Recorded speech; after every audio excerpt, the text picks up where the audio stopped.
bicara Allah. Iya. Aku bersumpah demi Tuhan. Terus Berarti dia punya Tuhan dong. Tuhan kami ada berapa? Tuhan Islam ada berapa? Satu kan? Maka aku bersumpah demi Tuhan yang mengatur tempat-tempat terbit. Artinya, ketika saya sebagai seorang kepala kantor nih, datang kepada karyawan saya, lalu saya mengatakan, saya bersumpah demi pimpinan perusahaan ini. Apa itu maksudnya? Apa itu maksudnya? Ke saya kan? Maksudnya ke saya kan? Benar nggak? Loh, nggak ada begitu ngomongnya. Loh, gimana ceritanya? Masa saya bersumpah atas pimpinan kantor ini nggak Loh, ada kan saya kan pimpinannya, saya kan pimpinan, berarti itu merujuk ke saya. Innani anallah, la ilaha illa ana. Aku inilah Allah, tidak ada Tuhan selain aku. Berarti ketika aku berkatakan aku bersumpah demi Tuhan yang mengatur tempat-tempat terbit dan terbenamnya matahari, itu siapa? Aku kan? Aku kan? Nah, saya kasih contoh nih. Amos 8 nomor 7. Tuhan telah bersumpah demi kebanggaan Yakub. Kok Tuhan bersumpah atas nama manusia? Kebanggaan bukan namanya, Bang. Bukan Yakub. Kebanggaan itu Yakub. Kalau mau yang lain? Bukan Yakubnya, bukan seseorang. Bilangan 14 nomor 6. Oleh karena Tuhan tidak berkuasa membawa bangsa ini masuk ke negeri yang dijanjikan dengan bersumpah kepada mereka. Kok bersumpah kepada mereka? Kok bisa? Tuhan bersumpah kepada makhluk? Belum lagi data-data yang lain, ada ratusan. Contoh lagi, 1 Samuel 3:14. Sebab itu aku telah bersumpah kepada keluarga Eli. Kok bisa kayak gitu? Udahlah. Allah Subhanahu wa taala itu sangat jelas mengatakan innani anallah la ilaha illa ana. Apapun yang Tuhan lakukan, kita tidak punya hak untuk mempertanyakan itu. La yus'alu amma yaf'al wa hum yus'alun. Nah, sekarang kalau Anda mempermasalahkan Tuhan menjadi bersumpah, bagaimana dengan Tuhan menjadi bayi? Bagaimana? Mau kau datang besok? Kuasanya, Bang. Kuasanya. Tuhan menjadi bayi. Yang menjadi bayi itu dewa. Makanya di dalam agama Anda itu tidak ada arkontas, tapi teos. Itu teos. Jangan teos lah, Bang. Jangan teos. Gimana ceritanya nih? Sesama Kristen aja malu. Karena memang konsep iman Kristen itu adalah dewa-dewa. Asalnya dari Roma, Yunani, bukan dari Yahudi agama Kristen itu. Coba, pusatnya agama Kristen di mana? Di Yahudi atau di Vatikan? Vatikan. Vatikan. Sebelum Kristen Katolik menjadi agama resmi kekaisaran Romawi, apa agama mereka? Paganisme, Hellenisme, Stoa, animisme. Apa itu? Penyembahan roh-roh. Anda baca Wahyu 5 nomor 6, itulah ketujuh roh dewa kita yang diutus ke bumi. Ceprat. Belajar adik-adik, belajar. Kalian itu cuma korban gereja. Cobalah belajar. Kalau saudara bersentuhan dengan apologet Islam itu akan membuka semua tabir yang menutupi kekelaman selama ini. Kami tidak punya tendensi keuntungan. Untuk apa? Supaya kamu bayar perpuluhan? Tidak. Enggak kan? Begitu Anda percaya kepada Islam, saya kan memberikan surga. Bukan memberikan kesengsaraan. Tapi kalau Anda terkungkung terhadap penyembahan dewa-dewa, mati neraka. Cuman itu kan. Nah, untuk membenarkan pernyataan saya, mari kita bangun diskusi. Ya. Kan gitu. Gimana dalilnya Islam ada keselamatan, Bang? Oke. Anda mau di mana? Di Injil, di Bible Perjanjian Baru, di Perjanjian Lama, atau di Al-Quran? Abang lah. Oke, di Al-Quran. Saya kasih data. Al-Quran Al-Mu'minun jelas sekali diterangkan. Ini warisan, bukan lagi janji, warisan. Kalau dikatakan warisan itu tak ada lagi yang bisa mengambil dari kita. Bismillahirrahmanirrahim. Qad aflahal mu'minun. Sungguh beruntunglah orang-orang Islam. Jelas? Alladzina hum fi salatihim khashi'un, yaitu orang yang khusyuk di dalam salat. Oke? Walladzina hum 'anil lagwi mu'ridun, dan orang yang menjauhkan diri dari perbuatan perkataan yang tidak berguna. Walladzina hum lizzakati fa'ilun, dan orang yang membayar zakat. Lalu apa kata Allah kepada mereka orang salat ini? Allah mengatakan ulaika humul warithun, mereka itulah orang yang memiliki warisan alladzina yarisunal firdaus, yaitu berupa surga firdaus. Khalidina hum fiha khalidun, mereka kemudian kekal di dalamnya. Umat Islam punya warisan, coy. Yang namanya warisan hak prerogatif kepunyaan pribadi. Itu warisan. Jaminannya jelas. Kami ibadah, ada warisan kami. Nah sekarang kalau saya balik menyembah Yesus, apa warisannya dari Yesus? Neraka. Keselamatan. Neraka. Dalilnya, Bang. Mau dalil? Kristen diwariskan neraka, mau? Mana dalilnya itu? Mau dalil? Saya kasih dalil di Al-Quran atau di Bible? Kristen, Bang. Hah? Di Bible atau di Al-Quran? Anda minta? Di kitab Kristen, Bang. Oke, baik. Baca Matius 7 nomor 15 sampai nomor 23. Sekarang 1 2 3. Ayo baca bersamaan. 1 2 3, 1 menit. Ya. Abang tunggu. Tuh.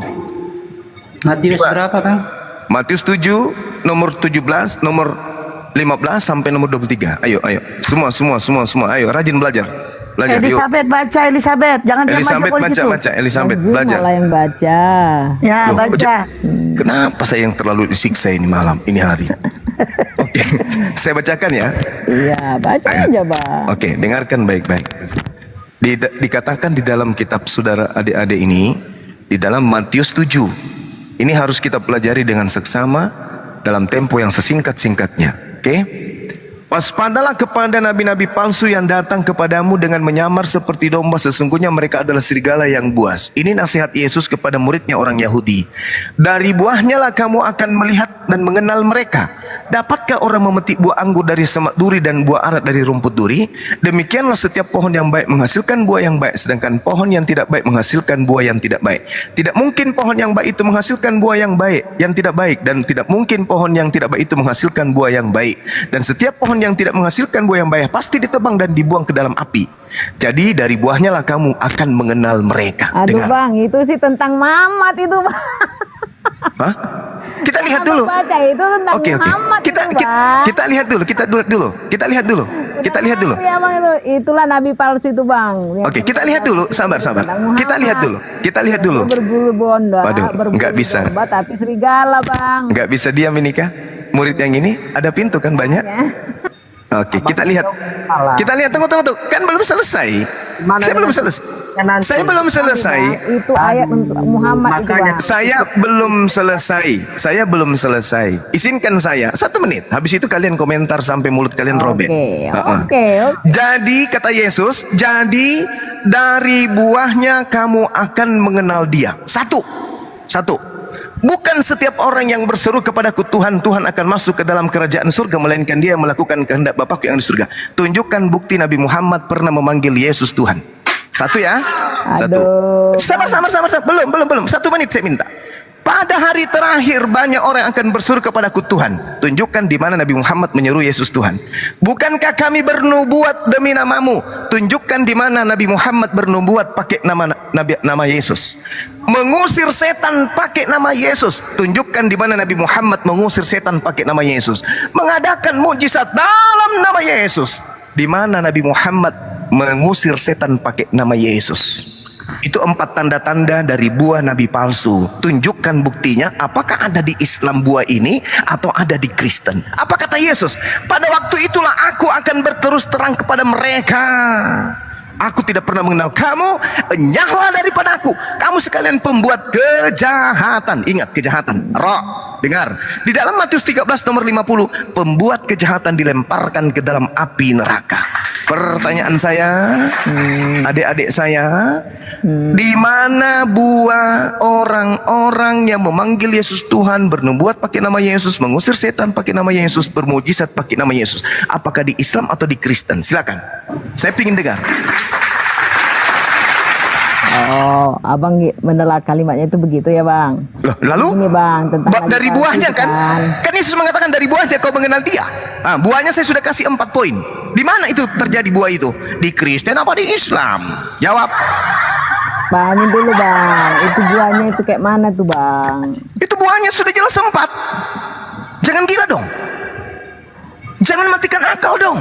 Sudah tertulis itu. Itu bang, yang menyatakan nabi palsu itu, yang dia membawa pengajaran yang seakan-akan baik tapi kelakuannya nggak baik. Itu kayak Mana ada buahnya begitu? Hehehe. Mana ada buahnya kayak gitu? itu kayak kelakuan Muhammad itu tuh bang. Loh, kenapa lari ke situ? Mana tertulis di mana buahnya seperti itu, di mana? Orang wahyu. Di mana? Di mana buahnya? Di mana buahnya? Di mana buahnya dikatakan begitu? Tanya lah dulu bang. Di mana buahnya? Di mana buahnya begitu? Di mana buahnya seperti itu? Pintu Anda di kanan, pintu Anda di kiri. Silakan Anda pilih kiri atau kanan pintunya. Saya ingin berdebat dengan orang yang mau waras, bukan yang permanen gila. Maaf, saya menutup diri untuk hari ini berdiskusi dengan orang yang mati akal. Maafkanlah daku, hari ini aku nggak terima pasien akut. Tanda-tanda dari buahnya kamu akan mengenal dia. 4 buah ini di mana? Di Kristen kah atau di Islam? Kan udah aku bilang tadi, Islam dijamin surga. Surganya adalah warisan yang tidak boleh diganggu gugat. Meskipun Anda pakai pengacara sedunia, lulusan profesor sekalipun, warisan umat Islam tetap dari pencipta langit dan bumi. Firdaus, itu jelas. Berbanggalah umat Islam. Sekarang Kristen warisannya neraka. Dalilnya ada. Enyahlah daripadaku kalian semua pembuat kejahatan. Siapa yang diusir oleh Yesus? 1, yang memanggil dia Tuhan, bermujizat pakai nama Yesus, mengusir setan pakai nama Yesus, dan bernubuat pakai nama Yesus. Silakan yang goyang jatuh ke bawah, jangan tinggal karena nanti Anda pingsan. Di sini belum ada ambulans. Oke. Ada yang bisa membantah data-data ini? Kita baca ya, sedikit lagi ya teman-teman. Kita lihat di dalam Matius 13 nomor 50. Goyang dia tadi kan? Kabur. Lalu mencampakkan orang jahat ke dalam dapur api neraka. Di sana akan terdapat ratapan dan gertakan gigi. Nauzubillah tsumma naudzubillah. Kata Yesus, enyahlah daripadaku, kalian semua adalah pembuat kejahatan. Matius 13 nomor 50, pembuat kejahatan dilemparkan ke dalam api yang menyala-nyala. Ini warisan nih.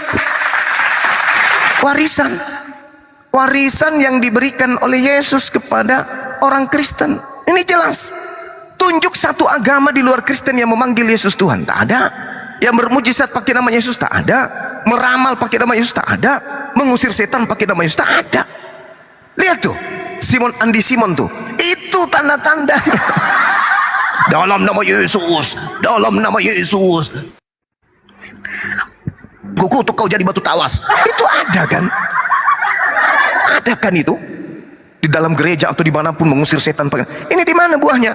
Kalau kita sudah menemukan buahnya, kata Yesus, batangnya pun dilemparkan ke dalam api neraka.